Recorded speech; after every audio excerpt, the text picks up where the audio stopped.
Hello friends, UGC net knowledge point में आप सभी का स्वागत है। आज हम कर रहे हैं UGC net paper 2 public administration के एमसीक्यू टाइप क्वेश्चन। तो आइए स्टार्ट करते हैं। चैनल पर नए हैं तो चैनल को जरूर सब्सक्राइब करें, लाइक एंड शेयर करें।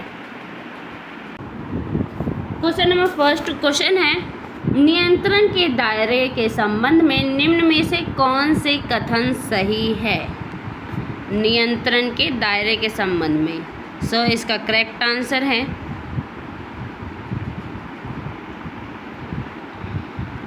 Answer number D 1, 3, 4। यानी कि नियंत्रण के दायरे की अवधारणा ध्यान के दायरे से जुड़ी होती है। जो नियंत्रण का दायरा होता है उसकी अवधारणा किससे जुड़ी है? ध्यान के दायरे से। नियंत्रण के दायरे पर सहमति है, ये गलत है। उच्चतर और निम्नतर स्तरों के बीच नियंत्रण के दायरे के बारे में मत अलग है, क्या सही है? नियंत्रण के दायरे की अवधारणा ध्यान के दायरे से जुड़ी है, ये सही है। नियंत्रण के दायरे पर सहमति है, ये गलत है। उच्चतर और निम्नतर स्तरों के बीच नियंत्रण के दायरे के बारे में मत अलग है, ये सही है। नियंत्रण का दायरा कई परिवर्ती चरों पर निर्भर करता है, ये भी क्या है? सही है। नेक्स्ट क्वेश्चन नंबर सेकेंड, लोक प्रशासन में प्राधिकार की अवधारणा के विषय में निम्न में से कौन से कथन सही है? इसका करेक्ट आंसर है आंसर नंबर सी 1, 2, 4। यह कार्यालय संभालने वालों की विधि संगत शक्ति है। यह सार्वजनिक जीवन में प्रशासन की बुनियाद है। यह कानून सांगठनिक परंपरा और प्रत्यायोजन से निकलता है।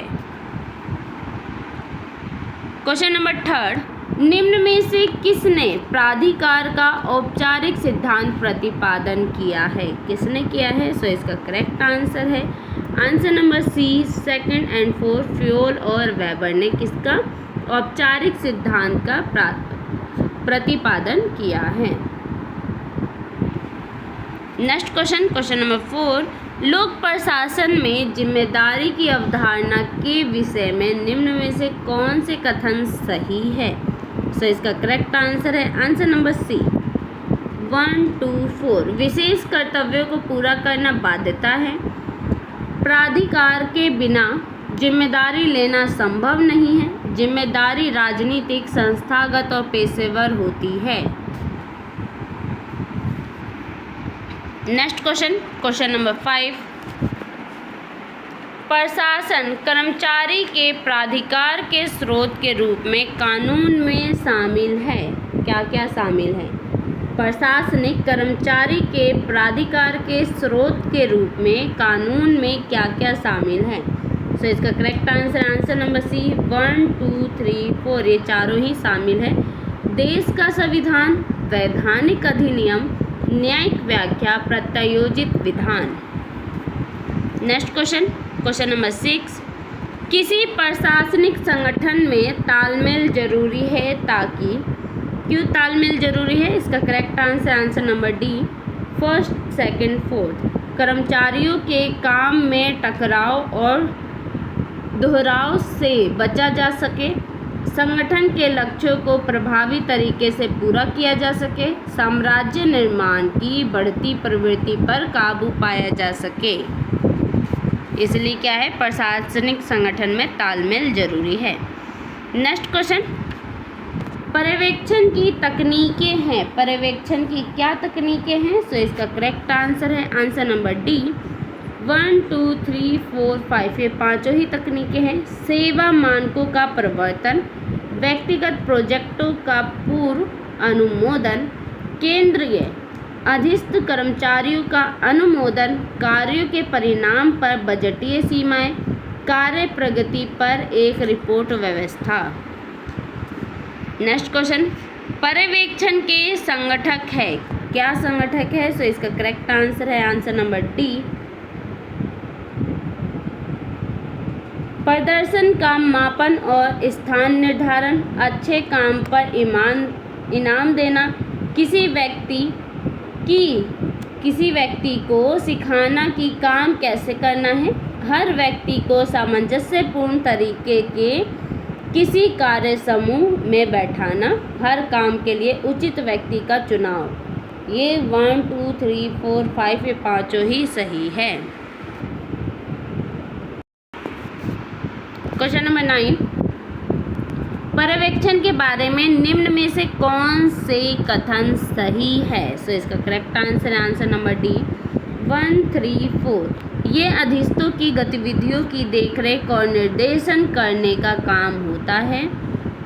यह पर्य और वेक्षण दो शब्दों का संयुक्त शब्द है। एक प्रशासनिक जिम्मेदारी के रूप में यह महज अधिष्ठान नहीं है। क्वेश्चन नंबर 10,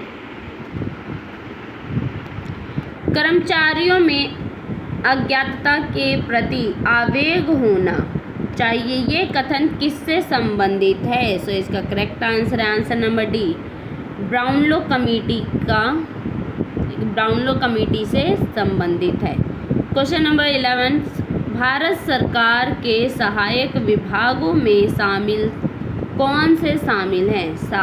जो भारत सरकार है उसके सहायक विभागों में कौन से शामिल हैं? सो इसका करेक्ट आंसर है आंसर नंबर बी 1 2 3 4 चारों ही शामिल है। कानून मंत्रालय, सूचना व प्रसार मंत्रालय, संसदीय मामलों का विभाग और केंद्रीय लोक निर्माण विभाग।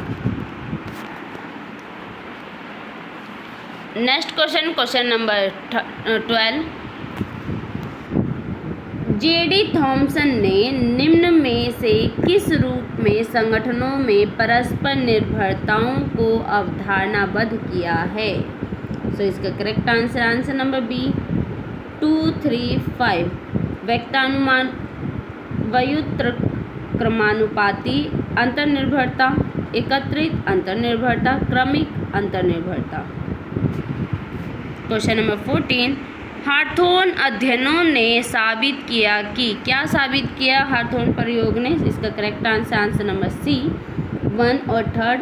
या जहाँ भी पर्यवेक्षण कर्मचारी केंद्रित है, कर्मचारियों का उत्पादन ज़्यादा है। किस में बताया गया है, किस में साबित किया गया है? हार्थोन प्रयोग में, कि जहाँ भी पर्यवेक्षक कर्मचारी केंद्रित है, कर्मचारियों का उत्पादन क्या होता है? वहाँ ज़्यादा होता है। जहाँ भी पर्यवेक्षक उत्पादन केंद्रित है, कर्मचारियों का उत्पादन कम होता है। नेक्स्ट क्वेश्चन नंबर 15, नियंत्रण के दायरे की अवधारणा को हाल ही में संशोधित किया गया।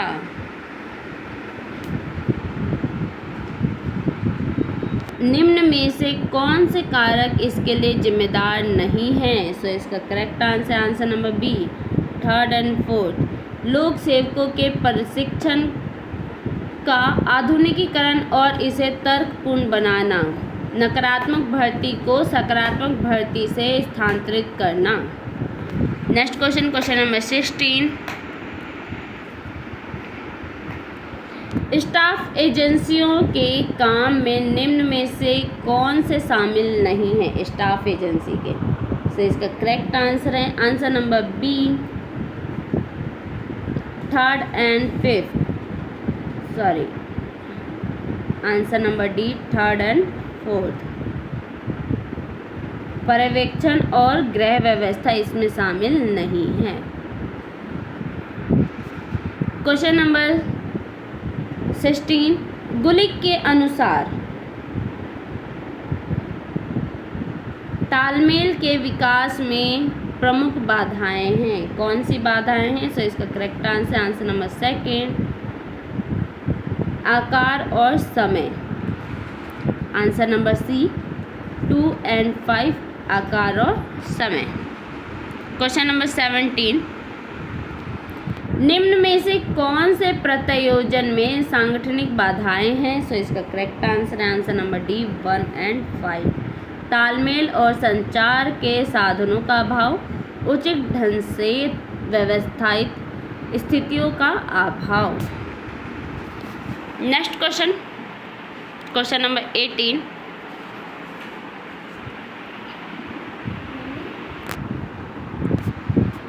इसका मैचअप करना है यहाँ पे। इसका करेक्ट आंसर है आंसर नंबर बी, निर्देशों में एकता किसके द्वारा है? हेनरी फ्योल के द्वारा। नियंत्रण का दायरा उर्विक के द्वारा, पदानुक्रम मूने के द्वारा और प्रत्यायोजन गुलिक के द्वारा। Next question number 19।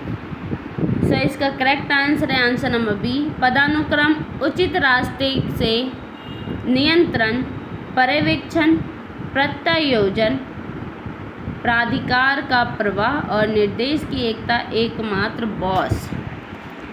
Next question number 20, पदानुक्रम।